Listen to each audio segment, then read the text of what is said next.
Hello दोस्तों, कैसे हैं आप सब। स्वागत है आप सभी का कॉमिक वर्ल्ड चैनल पर। तो चलिए दोस्तों, शुरू करते हैं राज कॉमिक्स में डोगा सीरीज़ का अगला कॉमिक विशेषांक, गोली नंबर 10।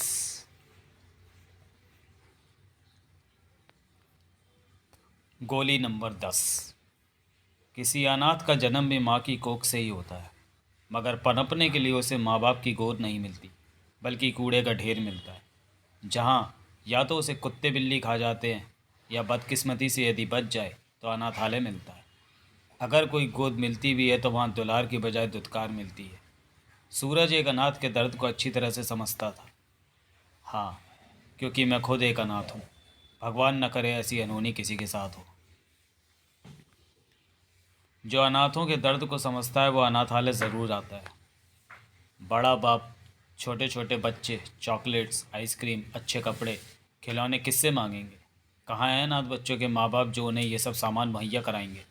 मैं उन्हें माँ या बाप तो नहीं दे सकता, मगर उन्हें वो सारी सुविधाएं उपलब्ध करा सकता हूँ जो माँ बाप अपने बच्चों को देते हैं। तुम भी मुझे कूड़े के ढेर पर पड़े मिले थे छोटे। मैंने तुम्हें गले लगाया, पाला। मैं तुम्हारी भावनाओं को समझता हूँ, इसलिए धंधे के प्रॉफिट का एक हिस्सा तुम्हें मैं ऐसे कामों में दान देने से मना नहीं करता। जिन्हें लूटना हो उनके लिए ये बात मायने नहीं रखती कि शिकार पापी है या दानी। कड़ाक! वो शाखा टूट कर गिर रही है, वैन संभालो। वैन की गति तेज थी, संभाले न संभली। थड़ उफ! एक साथ 10 लोगों ने धावा बोला। "हाँ, ओके सैंडो।" लुटेरों की किस्मत ने साथ दिया, ब्रीफकेस पर कब्जा हो गया। भागो! रुको, वो पैसा अनाथालय के लिए है। उन्हें रोकने के लिए कोई आ चुका था। न तुम अकेले उन 10 का मुकाबला कर पाओगे और न ही मैं। लेकिन मैं कुछ ऐसा कर सकता हूँ कि वो लोग तुम्हारा लूटा हुआ पैसा लेकर यहाँ से न जा पाएँ। उसके लिए तुम्हें ये कंबल ओढ़ने पड़ेंगे, और मुझे सिर्फ ये पत्थर उछालना होगा, जिससे मधुमक्खियों का ये छत्ता टूट कर नीचे गिरेगा। भिन्न, और हज़ारों क्रोधित कटकनी मक्खियाँ वातावरण में फैल जाएंगी। उन्हें सड़क पर जो भी दिखाई देगा वो उसे बुरी तरह काट खाएंगी। भिन्न हमलावर खतरनाक थे। हमला खतरनाक था, लुटेरों के हाथ पांव फुला देने वाला। मक्खियाँ सूमों के अंदर तक आकर काट रही हैं। उफ! हम दरवाजे बंद करके करेंगे तो ये भी अंदर ही रह जाएंगी। गंभीर स्थिति है। इस स्थिति में सूमो चलाना तो दूर, मैं स्टेयरिंग तक पर हाथ नहीं रख सकता। मक्खियाँ हर ओर काट रही हैं। ओ आ भिन्न। इनसे बचने का एक ही तरीका है, पानी। जंप जंप छपा। इनसे बचने का एक तरीका और भी है, तेज धुआं। और गाढ़ा तेज धुआं पैदा करने के लिए लुटेरों की मोटर को ही निशाना बनाना चाहिए। इससे तेज गर्मी भी पैदा होगी। अब आप लोग मेरी तरह कंबल उतार कर फेंक सकते हैं। खतरा टल गया है। और ये रहा आपका वो बैग जिसे लुटेरे लूट कर ले जाना चाहते थे। तुम कौन हो? क्या करते हो? तुम अपन को सूरज कह सकते हो। बंदा एक छोटा मोटा जिम चलाता है। लॉयन जिम का सूरज? अरे, मैंने तो जिम का नाम भी नहीं बताया और तुमने पहचान लिया। तुम्हारा नाम तुम्हारा तो नाम ही तुम्हारी पहचान के लिए काफ़ी है। हाँ, अदरक चाचा सूरज और लॉयन जिम को कौन नहीं जानता। तुमने बड़ी खूबसूरती से 5 लाख रुपए लुटने से बचाया, जिसे मैं अनाथालय को दान देने के लिए आया था। तुम्हारा रुपया इसी अनाथालय के कारण ही बचा है। वो कैसे? ये कंबल और कपड़े मैं अनाथालय को देने के लिए ही लाया था। अनाथ जिंदगी को उंगली पकड़कर रास्ता दिखाने वाला कोई नहीं होता। उसको रास्ते खुद बनाने पड़ते हैं, खुद उन पर चलना पड़ता है, खुद मुश्किलों से टकराना होता है, खुद उनसे निपटना पड़ता है। मैनेजर साहब, बच्चों को यहाँ कोई तकलीफ़ तो नहीं है? बिल्कुल नहीं। बच्चों, ज़िंदगी में 2 शब्दों को याद रखना। ये 2 शब्द हैं, डर और उम्मीद। डर चूक करने से बचाता है, कदम फूक फूक कर रखने की प्रेरणा देता है, और उम्मीदें मंजिल तक पहुंचाती हैं। ये नसीहत बच्चों को ही नहीं, बड़ों को भी याद रखनी चाहिए, क्योंकि जब किसी चीज़ का डर निकल जाता है तो इंसान उसके प्रति लापरवाह होकर भूल पर भूल करता है, और उसी मुसीबत दर मुसीबत फंसता चला जाता है। माँ बाप ने इतना लाड़ प्यार दिया कि आज बच्चों के दिलों से माँ बाप का डर खत्म हो रहा है। आधुनिकता के फैशन से सजे बच्चे निरंकुश होते जा रहे हैं। एकाएक ही परिवारों का प्रचलन बढ़ गया है। शहर में ओल्ड एज होम्स की गिनती बढ़ती जा रही है, क्योंकि बूढ़े लाचार बोझ साबित हो रहे हैं माता पिता को। रखने के लिए घरों में कोई कोना खाली नहीं। उन्हें घर से निकाल दिया जाता है, क्योंकि सामान का डर नहीं, समाज का डर नहीं। सब्र के बांध टूट रहे हैं क्योंकि कानून का डर नहीं। सज़ा का डर निकल गया तो चूकें हो रही हैं। इंसान के खून में बेरहमी पनप रही है, निर्लजता अट्टहास कर रही है। इंसानियत का डर नहीं, नेकी दम तोड़ रही है। जो डर रहा है उस पर अपराधी अपना दबदबा कायम करने को दम लगा रहे हैं। अपराधी पनप रहे हैं क्योंकि उन्हें डोगा का भी डर नहीं। बचाओ डोगा, ये लोग अकेला देखकर हमें लूट रहे हैं। ये तो मैं क्या बचाएगा, ये तो खुद लौट कर जाएगा। चिंग चिंग चिंग चिंग, ब्लाम बूम, टिचुं टर। बहुत धाए धूं कर ली, अब थोड़ा मौका डोगा को भी दो। तड़ाक थो, ठाक थो, थम फटाक। डोगा ने मुझे मारा, हा हा हा, मुझे भी, हा हा, और मुझे भी। तो ये घूंसे चलाकर डोगा अपने आप को फन्ने का समझ रहा है, हा हा हा हा हा। मरवा लो भाई, एक एक और मरवा लो, कहीं अपने घूंसों का यश देखकर डोगा नाराज ना हो जाए। डोगा अब कहाँ पर मारेगा, हा हा हा हा। हर कोई हमारे जैसा नहीं होता जो मार खाने के लिए खुद ही आगे आए। कमाल है, किसी एक पर भी मेरे लोहे जैसे घूंसों का असर नहीं हुआ। इस बार होगा। तड़ाक थड़ थड़, फटाक तड़ थम। अरे हम तो गिर गए भाई। डोगा खुश हो गया होगा। डोगा, तेरे में तो वाकई ताकत है, तूने हमें गिरा दिया। लेकिन कम हम भी नहीं हैं। ज़रा हमारी मार का स्वाद भी चक्कर देख। थड़ थड़ थड़, अभी हम भी बचे हुए हैं। खट खटाक खट खट। और तब तक बचे हुए हैं जब तक तू बचा हुआ है। इसे चाकू से नहीं, गोलियों से मारो। टांग जिंग जिंग चूं धाए धाए, टिंग टंग टंग टंग। डोगा ने अपना सुदर्शन चक्र चलाया। डोगा के सुदर्शन चक्र ने अपराधियों के थोबड़ों को सुझाया। घेर लो। छव में गजब की फुर्ती और गजब का तालमेल था। लो डूबो। कल को ये झील डोगा की समाधि के रूप में जानी जाएगी। हाँ, सुबह उसकी लाश कछुए की तरह तैरती मिलेगी। डोगा ने नादानी दिखाई। भरी जवानी में आज पानी में डूबने से होगी डोगा की मौत। इसने गोली गैंग के गिरेबान पर हाथ डाला, इसे मरना तो पड़ेगा ही। डोगा पानी में शांत पड़ गया। अरे ये तो गया। हाँ, अब बचने के लिए हाथ पाँव नहीं मार रहा। छोड़ दो इसको। बड़ा शेर बनता था, शेर नहीं कुत्ता। सारी रात ज़मीन पर भौंकने वाला कुत्ता पानी में 1 मिनट भी नहीं भौंक पाया। मरी हुई मछली की तरह तैर रहा है। शिकार तो भाग चुके होंगे, नए शिकार ढूंढने होंगे। मेरे शिकार अभी नहीं भागे। डोगा, ये तो मर गया था। लाश भी तैरने लगी थी। बेवकूफ़ों, लाश एकदम से तैरने नहीं लगती। मैं मरा नहीं था, मरने की एक्टिंग की थी ताकि तुम मुझे खुद ही छोड़ दो और मेरी तरफ से लापरवाह हो जाओ। वरना तुम मुझे छोड़ते नहीं, क्योंकि तुम्हारा मकसद मुझे मारना ही था। मकसद अब भी वही है, मौत। मगर मरने वाला और मारने वाला बदल गए हैं। चिम चिम चिम। अगर गोलियों से ही मारना होता तो ये सारी गोलियां तुम्हारी खोपड़ियां उड़ा गई होती। चिम चिम चिम चिम चिम चिम चिम। लेकिन मैं तुम्हें गोलियों से बचने का एक मौका देता हूँ, अपनी गनें खाली करके। गनों का ये बोझ शरीर से अलग करके मैं तुम्हारे पास ही आ रहा हूँ। ज़मीन पर 24 घंटे भौंकने वाला कुत्ता पानी में कितनी देर भौंकता है, डोगा को अब यही देखना है। अब मुझे ये भी देखना है कि तुम लोग पानी में कितनी देर तक टिके रह सकते हो। थाड़। और पानी से बाहर भी तड़ाक, कितनी देर तक ठाक टिके रहते हैं। ताड़। तुम सबके तड़ था होश नहीं, उठना नहीं। अब डोगा तुम्हें उठने नहीं देगा, थड़, बल्कि धरती से उठाएगा। थम। कमाल है, खटाक। मैंने इतने मारे, ताड़, मगर इनमें से एक भी चीखना तो दुख कर रहा तक नहीं। ये फिर पलटकर हमला कर रहे हैं। थम। हमें धरती से उठाने का ख्वाब देखना छोड़ दे डोगा।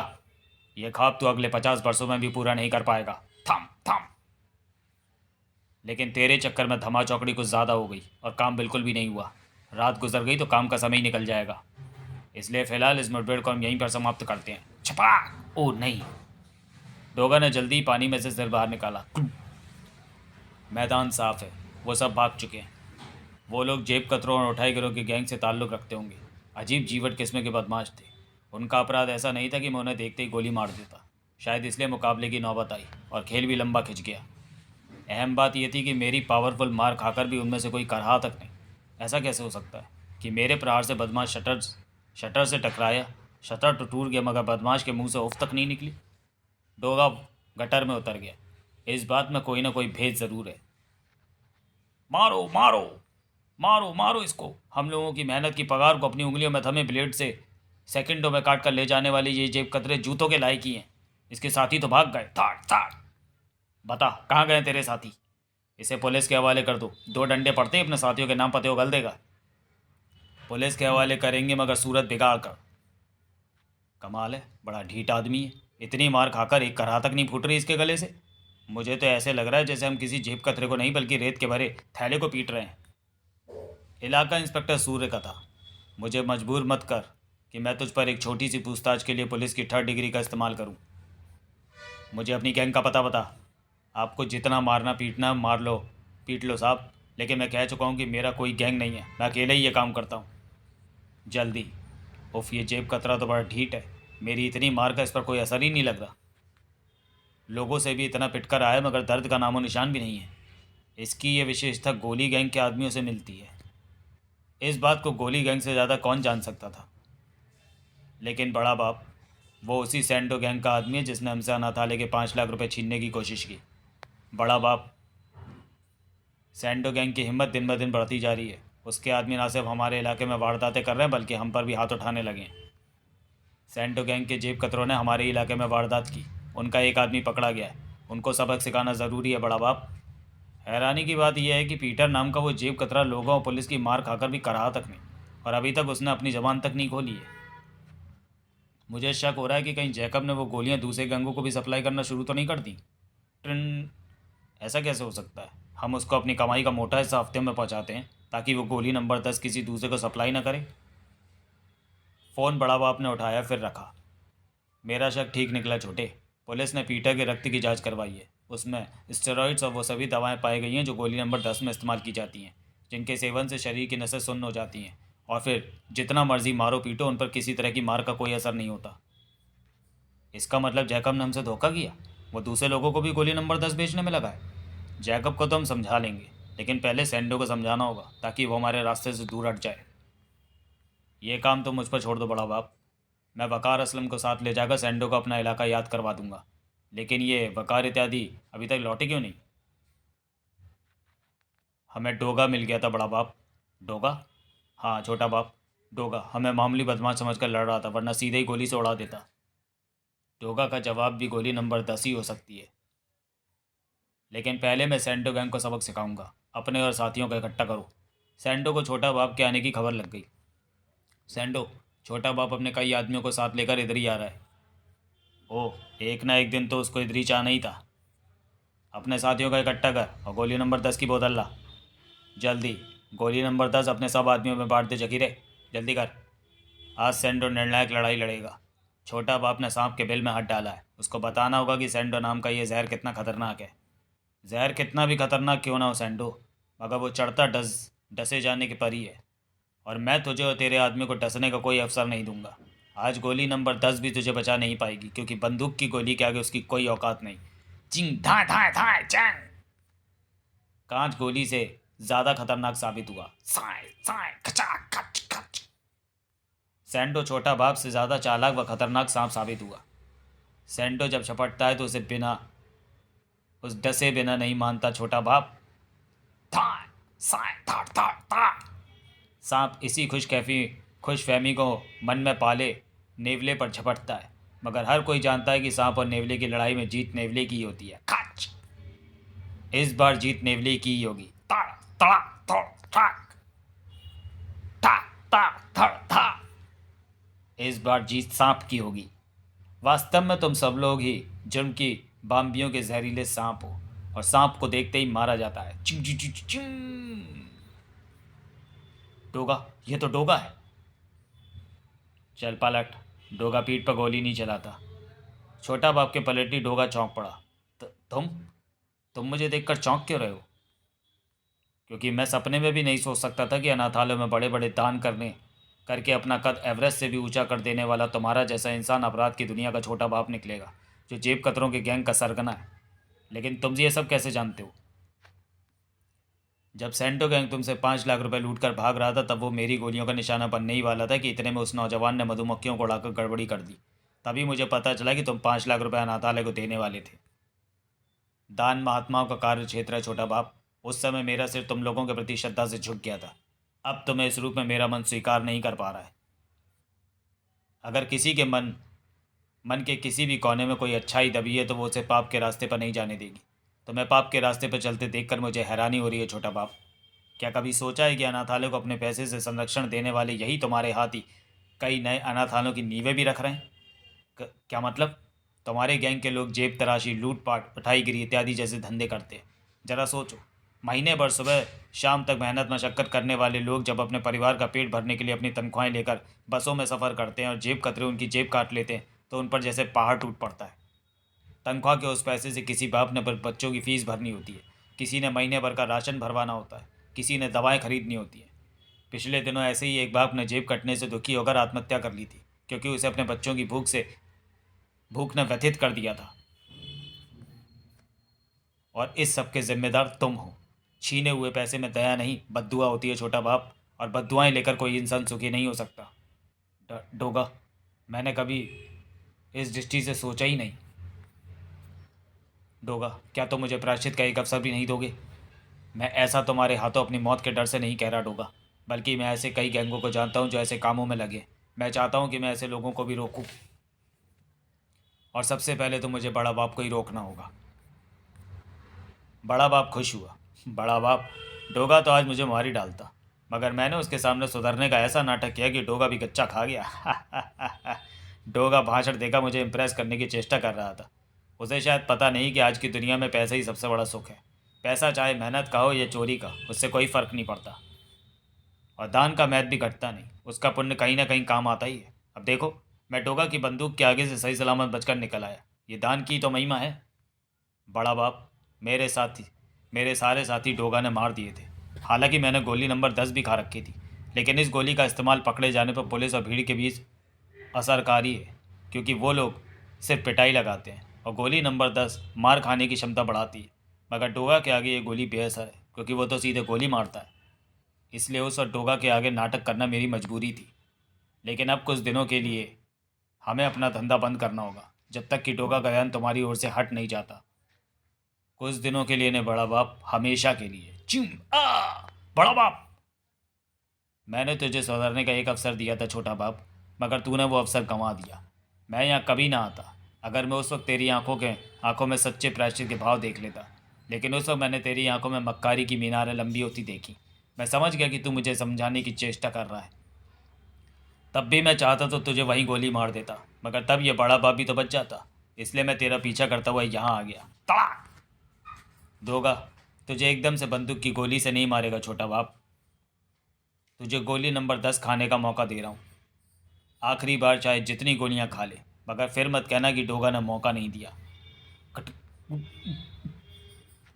अब मैं देखूंगा छोटा बाप कि इन गोलियों का तुझ पर असर कब तक होता है। तड़ाक! अपने जीवन की यही सबसे बड़ी गलती तूने की है डोगा, मुझे गोली नंबर 10 खाने की छूट देकर। तड़ाक! ऐसा करके तूने मेरी मुकाबला करने की क्षमता कई गुना बढ़ा दी है डोगा, क्योंकि तू जितना भी मारेगा वो सारी मार तो बेकार जाएगी, मगर मैं तुझे एक भी मारूंगा तो उसका असर तू परसों याद रखेगा। अगर बचा तो हा हा थम। मैं तेरी पूरी क्षमता देखना चाहता हूँ छोटा बाप, क्योंकि वास्तव में तू ये बात समझ ही नहीं पाया कि मैंने तुझे गोली नंबर 10 खाने का अवसर क्यों दिया है। दरअसल मैं तुझे तब तक मारने वाला हूँ जब तक कि गोली नंबर 10 का असर ख़त्म नहीं हो जाता। था तड़। अब ये बात तो तुझे पता ही होगी कि गोली नंबर 10 का असर 1 घंटे रहता है। थड़ 2 घंटे, 3, 4 या फिर 12 या 24 घंटे। तेरी बदनसीबी ये होगी छोटा बाप था कि मेरी मार खाकर तू बेहोश भी नहीं होगा। थड़, क्योंकि दर्द का एहसास ही बेहोशी को जन्म देता है। थड़, तूने तो गोली नंबर 10 खाई है, उससे ये एहसास सुन्न हो जाता है। इसलिए जब तक असर रहेगा तू मार खाता रहेगा, और मैं मारता रहूँगा, मारता रहूँगा, मारता रहूँगा। 3.5 घंटे बाद मुझे पता चल गया कि गोली नंबर 10 का असर 3.5 घंटे तक रहता है। डोगा रुक जा, अधमरा छोड़कर मत जा। तूने मक्कारी के जो भाव मेरी आंखों में देखे थे वो मैंने जानबूझकर पैदा किए थे। मैं चाहता था कि तू मेरे पीछे आए, और मुझे बड़ा बाप के साथ ही मौत की सज़ा दे, क्योंकि मेरा पाप अक्षम्य है। गोली नंबर 10 तो मैंने खाई नहीं डोगा। दर्द को पीता रहा, मगर अब बर्दाश्त नहीं हो रहा। तेरी मार से मेरे फेफड़े फट चुके, मुंह से खून बह रहा है। मैं बचूंगा नहीं डोगा, मेरी मौत को एक गोली से आसान बना दे। डोगा हक्का बक्का खड़ा था। डोगा ने उसकी छाती पर गोली मारी। हाँ, तेरी छाती पर गोली इसलिए मारी छोटा बाप, क्योंकि तेरा प्राचित सच्चा था। तुझे शहीद किया मैंने। अगले दिन जैकब को डोगा की इन्फॉर्मेशन में पुलिस ने गिरफ्तार कर लिया। समाप्त। तो चलिए दोस्तों, वीडियो को यहीं समाप्त करते हैं और मिलते हैं डोगा सीरीज़ के अगले कॉमिक विशेषांक मैं भी पुलिस वाला में। तब तक के लिए धन्यवाद।